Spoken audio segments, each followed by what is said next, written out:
So they terrorize and they kill the civilians in order to spread fear and terror so they can turn against their government to change their policy or to resign. You have just compared Israel with ISIS. I want to understand what is the logic of Israel carpet bombing Gaza. I mean, if there's a logic, if it is a good, if this will make Israel safe, I want to hear the logic.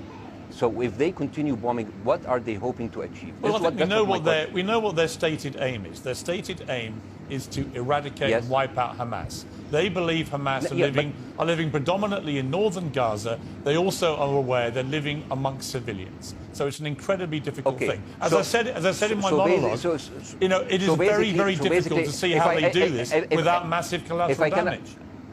So if I can understand this correctly, basically Israel is doing this to pressure the Palestinian community in Gaza to turn against Hamas. Is that right? I'm sure that's part of it, yes.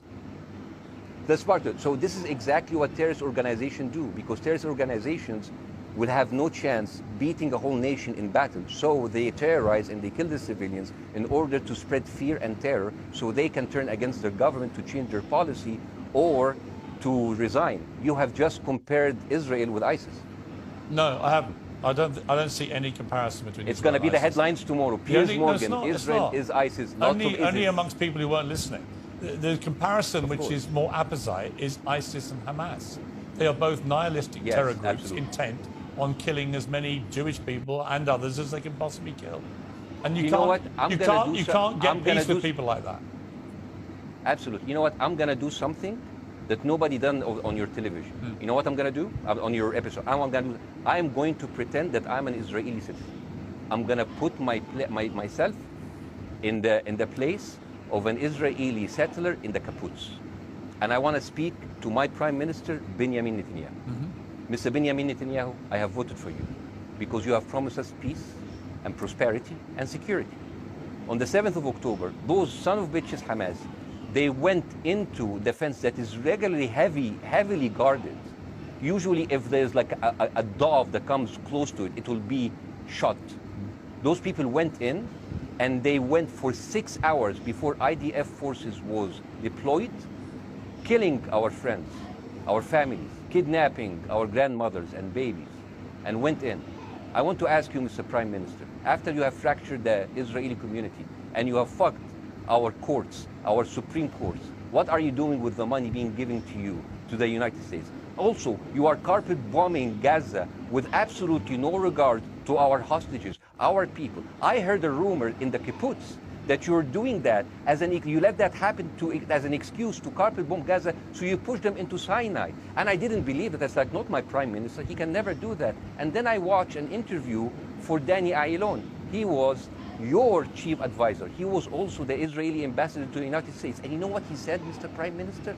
He said that the solution for those Palestinians is to go into a vast land of Sinai and live into tent cities temporarily, temporarily, wink wink, until we build Gaza again, and then we invite you back. يعني عبط احنا بقى. يعني فاهمني؟ we've seen this movie before.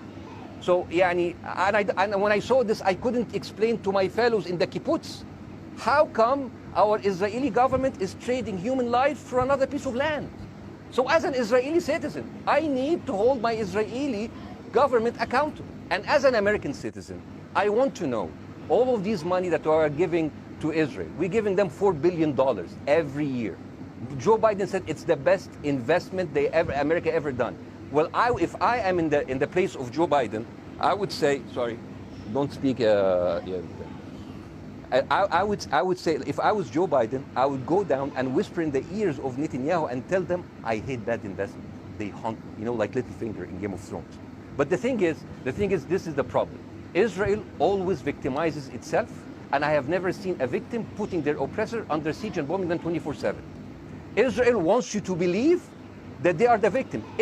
Dealing with Israel is so difficult. It's like being in a relationship with a narcissistic psychopath. He fucks you up, and then he makes you think it's your fault. All right, you look at Israel as Superman, but they're really Homelander. Wallahi, they are shooting fish in a barrel, and they are annoyed with the splashes.